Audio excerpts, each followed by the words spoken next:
Hello, hello. This is T1D Talk, and we're going to be joined here in just a couple minutes of a mom with children living type 1. Okay, she has two kids, type 1 diabetes. That's amazing to me. So I can't wait to have her join us and share. And here she is right now.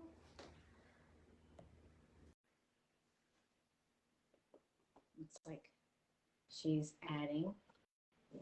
Hi, how are you? I'm fine. How are you? I'm good. Thank you. Thank you so much for doing this. I've been looking forward to having you on, and so far, you're the first parent to join us here and share on Okay. T1D Talk that have two children living with type 1. Okay. So I would love for you to if you want to introduce yourself really quickly, and then I'll let you get into the diagnosis and the signs and symptoms. However Sure. you want to do it. If you want, obviously you're going to have to take one child at a time, but however you Yeah. want to do it, just introduce yourself, and I'll let you just kind of sort Okay. through the signs and symptoms. Yeah. Okay. So my name is Kendra. I live outside of Pittsburgh, in the suburbs, kind of rural Pittsburgh. I have two children with type 1. In June, it'll be 4 years with the first child. And in October, it will be four years. So they were diagnosed 4 months apart in Wow. 2017. Oh, she's saying there's no sound. Am I not loud enough? Am I loud enough? I can hear you, but unheard. I can hear you. I don't know. Okay. Well, Becca can't. Yeah. Hold on. So Tiffany, uh, can you hear us? Ashley, can you hear us? One member, Becca, was saying that she didn't have any sound. I can hear her, but I just want to make sure you guys can hear her because this is a huge, I don't want any of this. You can hear. Okay. okay. Okay, Another member. Okay. So that's good. Perfect. Okay. Do you so want to anyway, start fresh? so Landon is the first child that was diagnosed. So he was 18 months old. It was June 2017. Um, he was I thought he was approaching the terrible twos phase. He was like suddenly very cranky. He was drinking a lot, and I was giving him cold ice water because I thought he was getting his molars, and his sister was a disaster when she got her molars.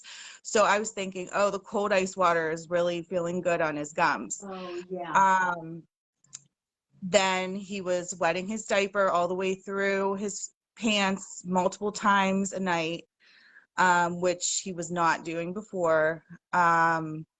And I talked to my sister, and she said, oh, my son, my nephew went through that too. Just get him a larger diaper. So I Ah, went up a size in his diaper, and he's still cranky, cranky, cranky. We had when this all started, like 2 weeks before that, we had a well visit, like a just regular checkup. interesting. Okay. Um, you know, nothing was out of the ordinary. I can't remember if I mentioned to the doctor that he was cranky or not. Um, like I said, I just chalked it up to the age. Yep. Um, I just really had no idea anything about diabetes or any of these signs. I never even met anyone other than my grandfather who had type 2 diabetes and just took one metformin every day. I had never even met another diabetic except for once in high school. It was a weird encounter, but this girl was shooting insulin in her stomach in the high school gym. And I remember this so clearly now that I think about it all the time now that my Wow. kids are diabetic. But I remember asking her, um, oh, what are you doing? And she said, I'm diabetic. And I said, are you type 1 or type 2? Like, what teenager randomly asked that kid Yeah. that question? Yeah. And I Wow. remember her saying, I don't know. And Well, we know, but anyways. yeah. Yeah. So anyways, So he's at his well visit. Things are that good at he that was at a visit. well visit. So he was, just regular checkup. I can't remember if he got shots at that visit or not. But just everything was fine. So it was good. They sent you guys on your way. Set us He's on our 18 way. months old. You think maybe he's teething. Yes. Okay. Teething, terrible twos are coming. Okay. So, my mother-in-law was over one day and I mentioned how much he's drinking, and she mentioned diabetes. Okay. And I was just kind of like, she's had some crazy ideas in the past about things, and like Mother-in-law's, right? yes, I just kind of brushed it off like, yeah, right, which like kind of I kick myself about now, Of course, I know. then how many days went by. So maybe like 3 or 4 days went by since she made that comment. I decided to call the doctor because I said he's just too cranky. I just want him to I want to have him looked at. Okay. And this was on a Friday, and I left a message with a nurse. No one called me back. So like in my mind, I feel like I was sometimes like ignored, like I was in probably I had my blinders on for some reason, and normally I'm very like aware, but it's just such a weird time to think back on because Yeah. I'm not as far as my kids go, I pay attention to every single little thing. Right. So no one And called you back that Friday. so Did no you one have to called wait? back. So I figured, oh, the nurse must have heard my message Okay. and thought nothing of it, and thought, this It's can not a just big wait deal. until Monday. Yeah, it wasn't a big Okay. deal. And then Monday came and no one even returned my call on Monday morning. So then I realized something got lost in the shuffle. Yeah. And at that point, that morning, I had sent a picture to my husband of Landon, and I still look at this picture because something about it triggered something in him to say, I know what you're gonna say. Something's wrong. He said something's wrong with him. Did he look skinny? No. I felt like he was getting more muscular in his abs looking, but he did not look skinny. He has a naturally chubby face, and he did not look skinny. It was just an expression on his face. It was just kind of like his eyes, just slumped and kind of dazed looking. Okay.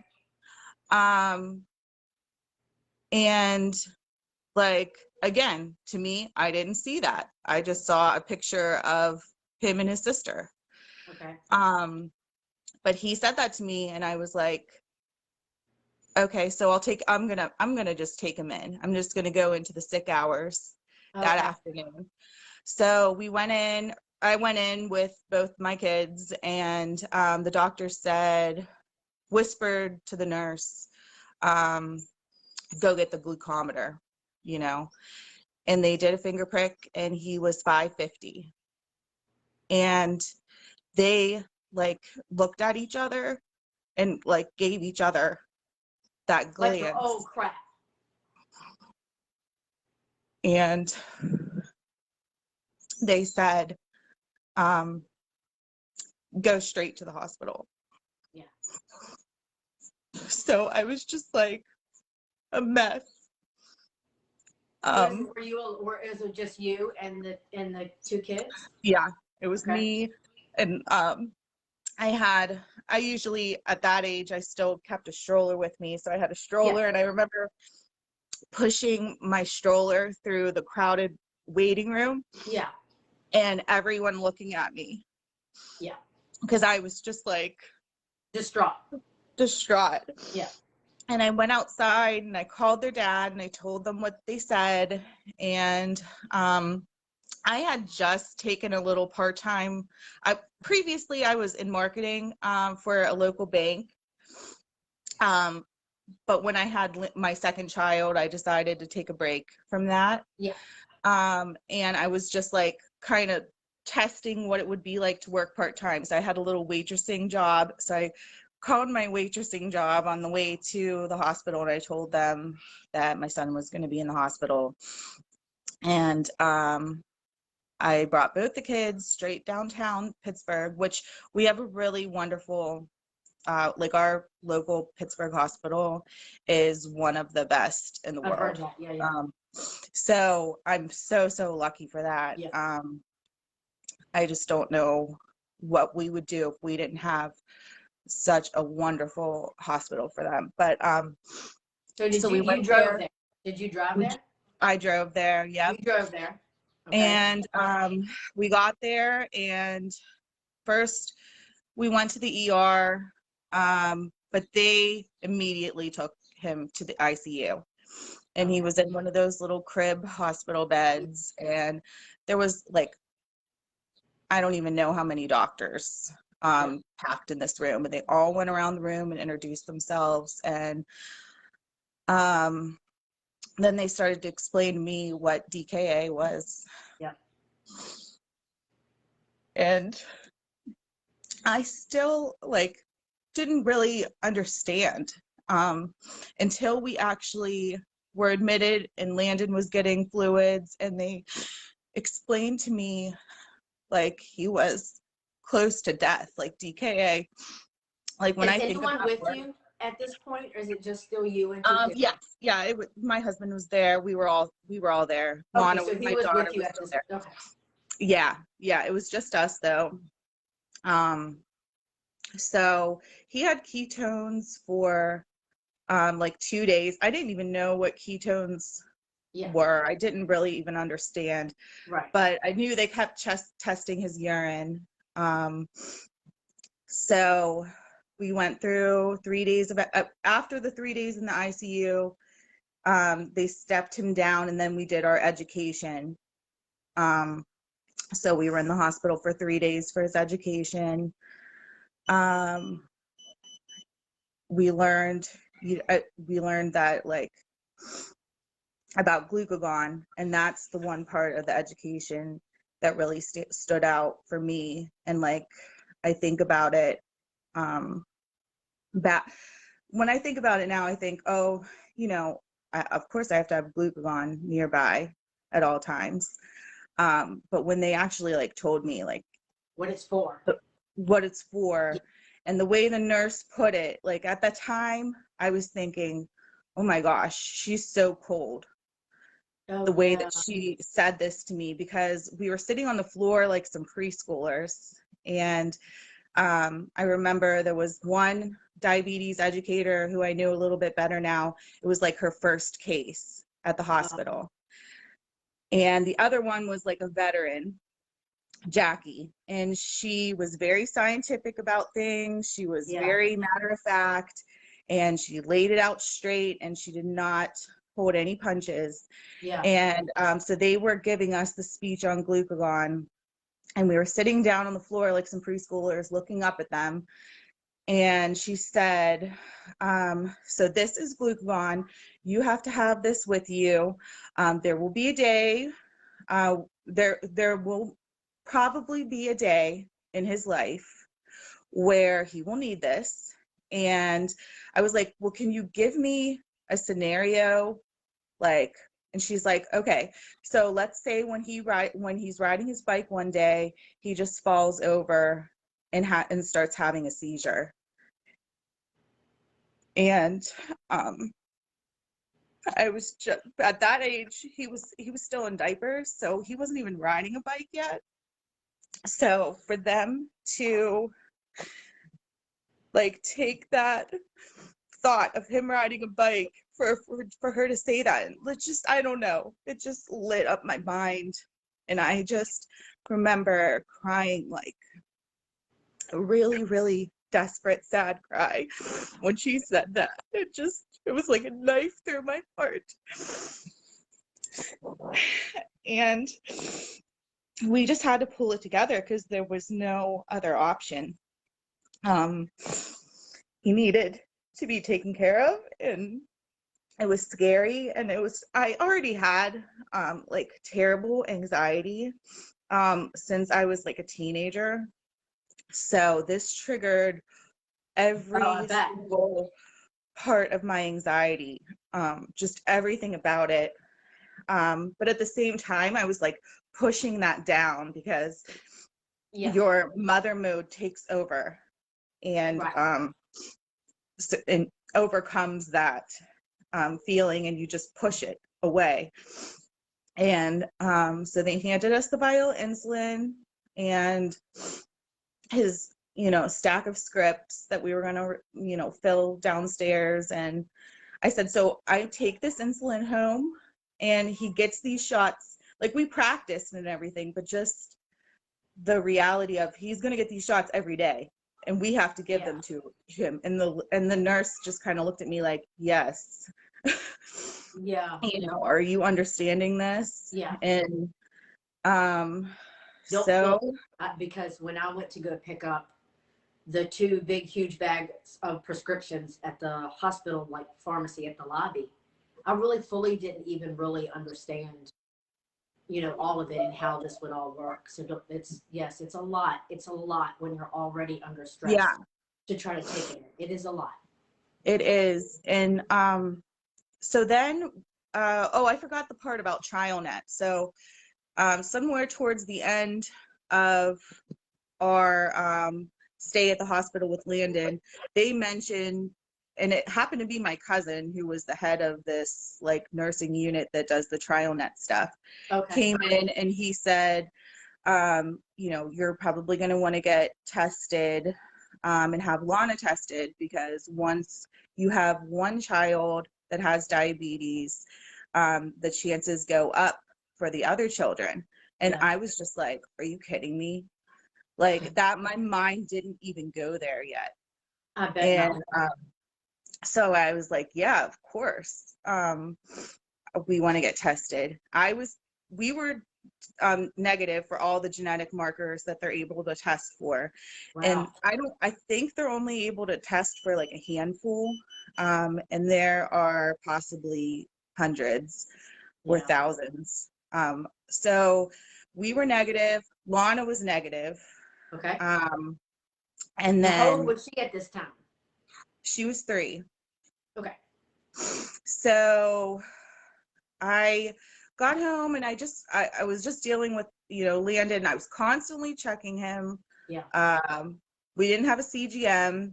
Okay. I didn't know what a CGM was. I didn't know what an insulin pump was.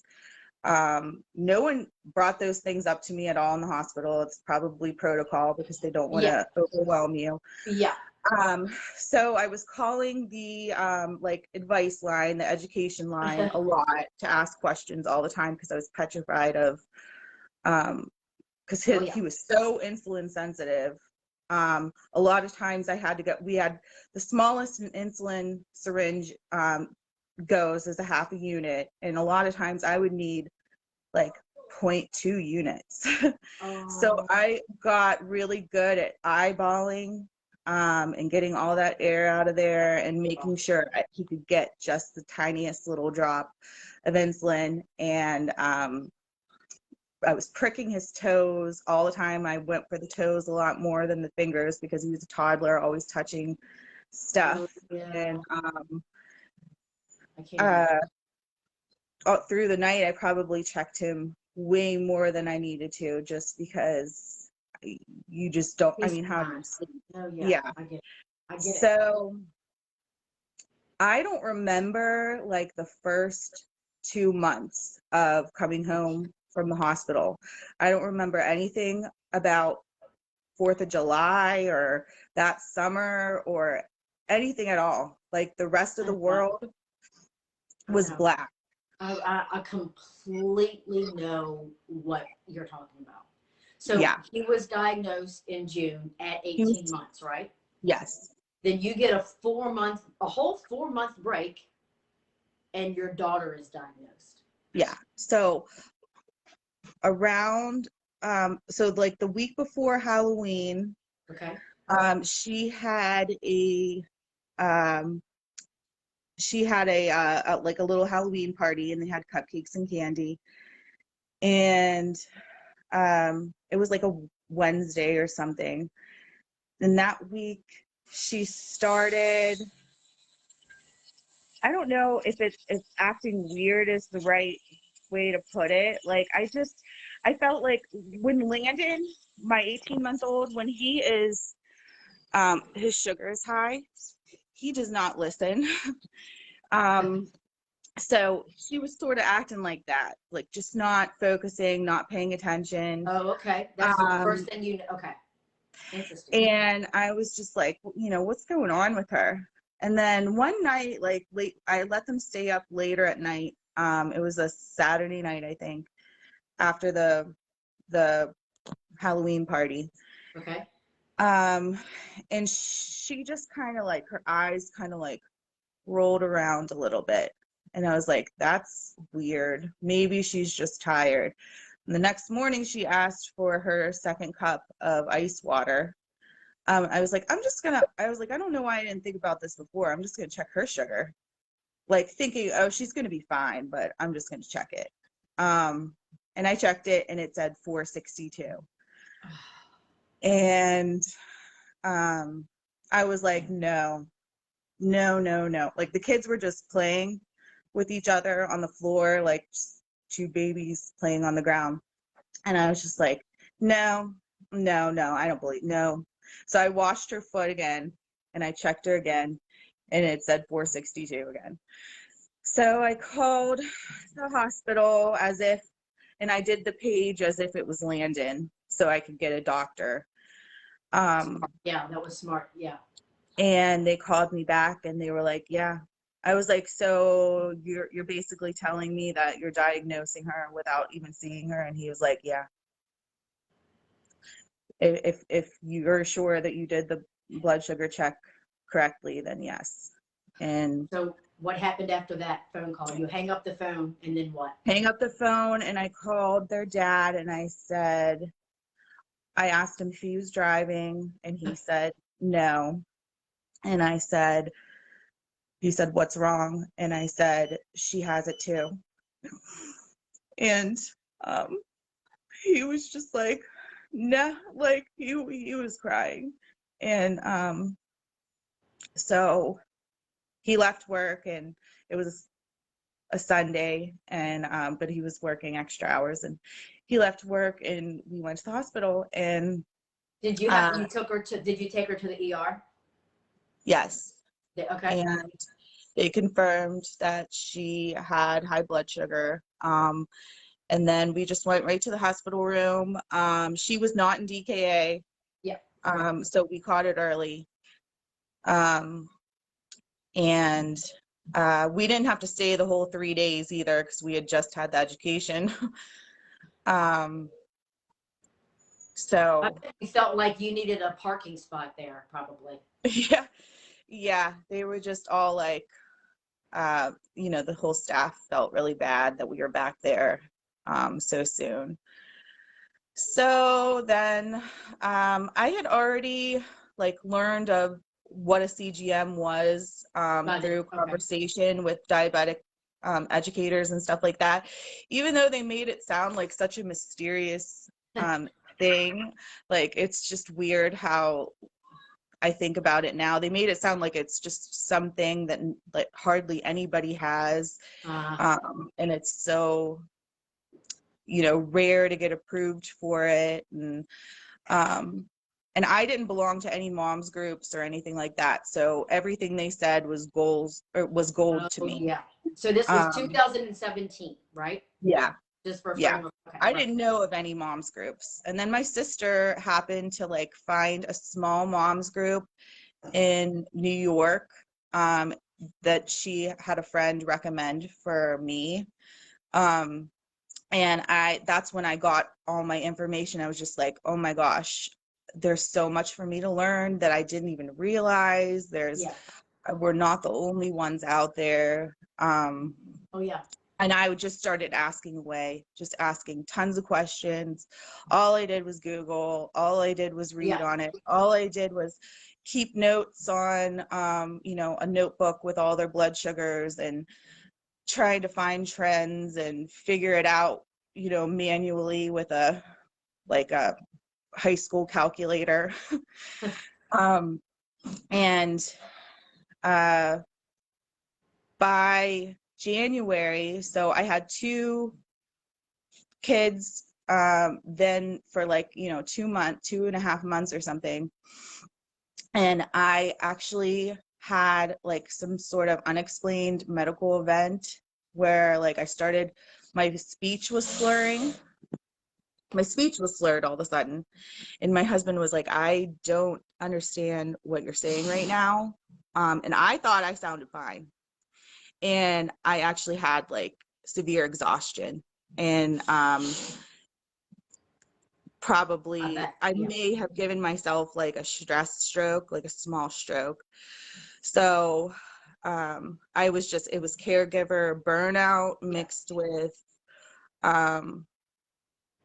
just complete exhaustion mixed with severe anxiety for a prolonged period of time. And my Yes. body just kind of like I had been losing hair and everything. My body just kind of shut down. I experienced that. I actually ended up in the ER. I shared that. I'm not sure if I deleted that, but I had a caregiver burnout, and I didn't realize. I mean, your body tells you if you ignore it, your body's eventually gonna. And I was in the emergency room. Yeah. 4 I months. spent 3 days in the hospital. You did? Yeah. And I slept all I did was sleep the entire time. You poor thing. Yeah. I can imagine. So I was going to say that I just have one child, and she's not a baby. So I mean, I can only imagine your body just finally needing a break. Yeah. I mean, even with one child, if it would have just been Landon, but I think the fact that it was Lana too is just what tipped me right over the edge. Sure. But eventually, I think once I got the CGMs and once Landon started pumping insulin, and then I knew what I had to do to get Lana the same devices. I'll show you. This is my stack. I carry this. Oh, wow. Yep. Yeah. So this is this and a phone is what goes with me everywhere. Wow. And I don't want to get the new Dash system because I'm interested in looping the loop. I don't know the closed loop if you know much about pumping, but apparently you can only do it with the Aeros, the older Omnipod system. So I'm trying to figure out a way to do that. It's like all this technology. But so anyway, it's a lot different, now than it was that first year. Of course. Once we got used to counting carbs and just being able to say, okay, yeah, graham crackers, 12 grams, and just pumping or popping it in the pump, and that's that. It's a lot different than it was that first year when we were MDI and didn't know what their blood sugars were. Wow. It's a lot easier and a lot less scary. So, yeah. I can't imagine. I cannot, my mind can't even go there, like what you went through. Yeah. Yeah, it was definitely a test of everything in me. And I don't think that I'm the same person at all. You know what? You don't need to be. Truthfully, my opinion, and you don't need to apologize for it either. I don't think you need to. You are going to be, because actually I had just went back and forth with Helena about that same kind of thought, that I'm not the same person. But I think when it's a trauma. Okay, in my opinion, it is a harm. It shakes up your whole family, and you have this huge you know, lifelong disease diagnosis of your child. And it's a trauma. It's a Yeah. trauma. And to try to rewind time or to undo that and be the person or the parent even that you were before is asking a lot. And it's not even bad. It's not even Yeah. bad. I think I you're actually growing, you're stronger, you're evolving, growing. and you get your checklist lined up really fast, right? I mean, like, Hmm. I'll be driving down the road and you'll see people like picking up twigs or sticks or something. And I remember thinking for the longest time that I thought anything like that was stupid. Yard work was stupid, weeds were stupid. Anything trivial just seemed less, I mean, it just seemed like stupid. Like, why would someone care about picking up sticks in their yard when you're seriously trying to keep your child alive? It Yeah. changes your whole perspective. Yeah. And it's okay. It's okay. I mean, that's my take on it. It's true. And I feel like it makes things actually a little bit easier for me in ways too, because things I used to get upset about or Yeah. get hung up on or be hard on myself Yeah. for, I don't even have the time to No. do that. It's not even part of my world anymore. Right. I'm a lot more focused and definitely not that I was superficial before, but if I was, that kind of went out the door. Yeah. Um, and I'm more appreciative of life Yes. for sure. And, it's more important to me to be, I feel like I'm a kinder person, Yeah. more understanding person than I was before. Yeah. Because it just really changes you and just Yeah. forces you to be the best you. Yes. Maybe not the first couple of years because you're just like in shock, but now that I'm kind of like I can look back on it and they've been diabetic way longer than they weren't diabetic at this Yeah. point. Oh, yeah. That's true. Um, so now it's just life at this point, Right. and I Right. Right. I just can't even. I didn't see that at all that year, Yeah. that terrible year. Yeah. That first year. Um, It is. yeah, It's, can I ask you this too? Because you do have two children that are young and they're close in age, which I guess is good for them. I don't know if it's yeah.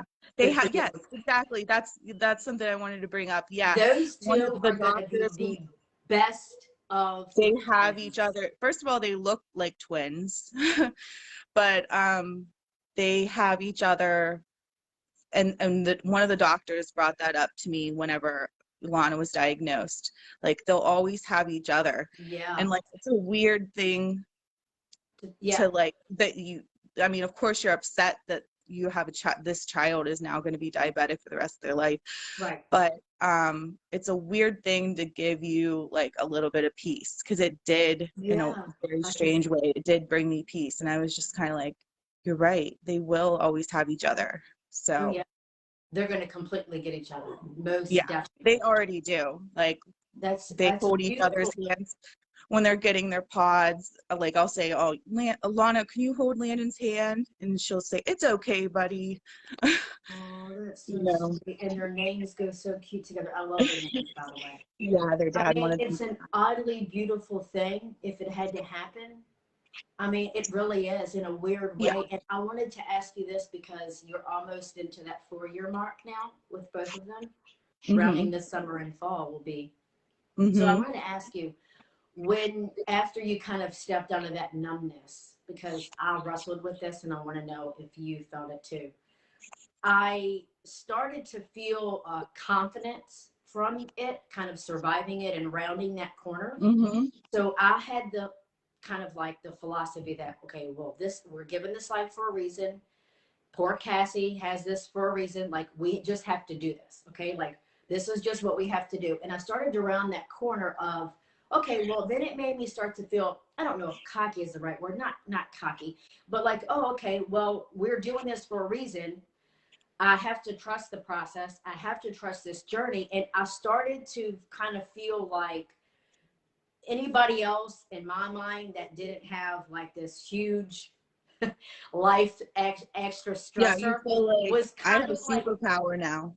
well, and I Like, didn't want to like, I never wanted to get to the place where I felt like that other people that were dealing with what they consider problems, Paul, my husband, and I, and Cassie, we would just look at like a speed bump. And I didn't want to get that superior attitude. Like, I tried so hard to not dismiss people. Do you know what I'm saying? yeah, Because like their main concern is, okay, well, where are they going to dinner? Or they have yeah. two soccer games on the same hour or something. And you're just like, are you kidding me? Or like they complained about getting like a little bit of a disturbed sleep last night. And I haven't So slept. did you do that? Did you try? Like I had to work really hard to not write people off because I could feel myself doing it. I really could. I could. Did you do that at all, Yeah, or am I? yeah, I definitely I did it internally. Yes, I think I just kind of said like, you know, I kind of felt like nobody's ever gonna understand.